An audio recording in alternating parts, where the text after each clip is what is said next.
Unpopular Movies two movies here. Now, sometimes every year there will usually be films that I do quite enjoy that critics don't enjoy. Sometimes there are people who feel that way too, and films that I find to be very unpopular and everything. So I essentially my top 10 favorite unpopular movies were films that I quite enjoyed, but most people were not really a fan of. I'm mostly going to go by like Rotten Tomatoes score and films that get more hate this year than pretty much any other film. So, with that being said, here's my top 10 most unpopular movies of 2021. All right. Coming in at number 10, I'm going to go with a Netflix action movie, and that is Kate. Kate, I thought it was really fun. You had Mary Elizabeth Windsor, who is always a given in anything. Let's be for real. I thought, she was really solid in this. Playing like this woman, this hit woman, I guess to say, who pretty much was like ends up getting poisoned, and she has and she has pretty much 24 hours to find who or the hit and exact revenge. You had Woody Harrelson, who had a really cool year this year between Venom, Let There Be Carnage, Kate. Of course, the one who plays like the young girl in this is terrific. It definitely had some really cool action moments. The neon light was really cool. Definitely some really cool cinematographies in this movie. I mean, it's a really fun film. Maybe one of my favorite Netflix action movies in recent years. Like this, Extraction, Old Girl is pretty decent too. So, some really decent stuff this year. All right. Coming in at number 9, this may be a little embarrassing, but I'm not gonna lie. I am gonna go with the same that you watch at theaters when they reopen it on. But I kind of had fun with it. It definitely brought back nostalgia of what made the original Tom and Jerry so good.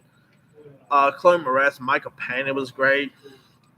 You had Rob Delaney. I really like the slapstick humor between the cat and mouse game between the two was great. I really enjoyed this film, and I'll be down to see a sequel. Like it actually did pretty well, so maybe we'll get that sequel down the line. All right, number 8, I'm gonna go with Matrix Resurrection. I thought this was maybe not as good as the original, but I still thought it was a decent, far better than Reloaded and Revolution in my opinion. I thought some of the action was cool. Yeah, the storyline was a little weak. I would admit that, but I still had fun with it. It was great seeing Keanu Reeves back in action. Carrie Ann Moss was great. Still disappointed no Lawrence Fishburne or Hugo Weaving, but I still thought Yahya Abdul-Mateen II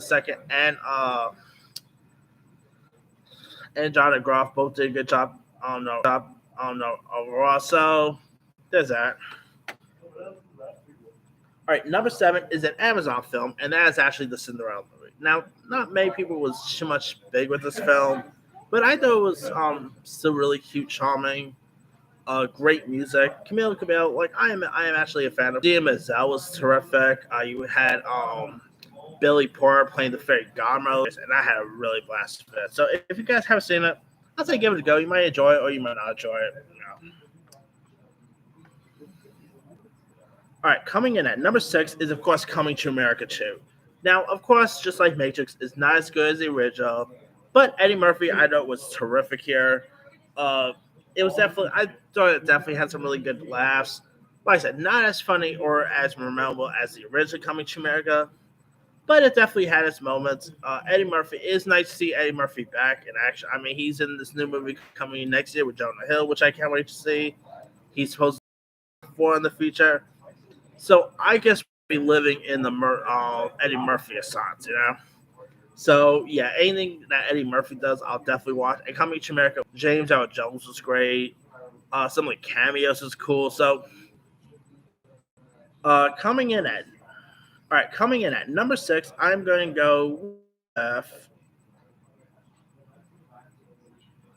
Oh wait, already did number 6. My bad. Coming in at number 5, I'm actually going to go with Red Notice. Now, this is of course the action film starring Dwayne Johnson, Ryan Reynolds, Gal Gadot. I thought Red Nose was awesome. Definitely a fun film. The chemistry between both Johnson and Reynolds is good. Great action. I mean, it's a shame that this movie did not do so well with critics, but it's much better than most people make it out to be. I am hoping we get I'm hoping they go ahead with a sequel because I'd love to see more of these. This could definitely become maybe Netflix's Fast and Furious. Maybe who knows? Definitely really needs a film in my opinion. And Gal Gadot by play a great villain. All right, number four, I'm gonna go Rabbit Hanson. Now, of course, this did get a lot of backlash. Ben Platt is literally in his early 30s playing a teenager, but I thought Ben Platt still did a good job. He sang perfectly. The music notes in this is terrific. Performances by Julianne Moore, Amy Adams, again, maybe in the Disney Plus series, maybe in like the next Avengers, maybe who knows. But yeah, I'll definitely love to see Camille Nanjiani definitely stole the show here too. So yeah, definitely a really solid film here.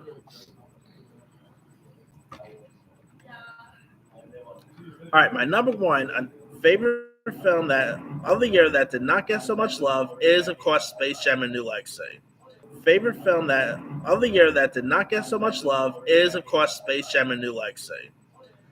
I mean, I know there were so many people because of LeBron James and not like a fan of LeBron James, like political views, and as the villain was decent. I mean, it's not as good as the original. Let's be real.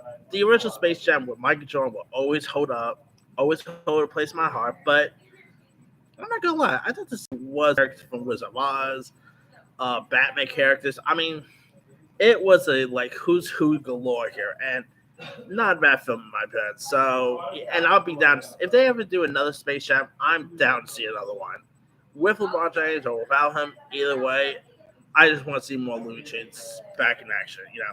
No pun intended because of the movie, but still. Anyway, that's pretty much it. Let me do the quick rundown: 10 Kate, 9 Tom and Jerry, 8 4 Dear Evan Hansen, 3 Don't Look Up, 2 The Eternals, and 1 Space Jam: New Legacy. Now there's some other ones I probably could have added too. Cry Macho I enjoyed more than most people did. Uh, let's see what else. There are actually more people who were not a fan of Black Widow, but that movie was so bad. Marie was decent. Clifford was decent. Sean Penn's Flight and The Stolly didn't get so much love. They were actually much better than most people may actually be. Bingo Hell was pretty decent. Get so much love. The Voyeurs was a little decent.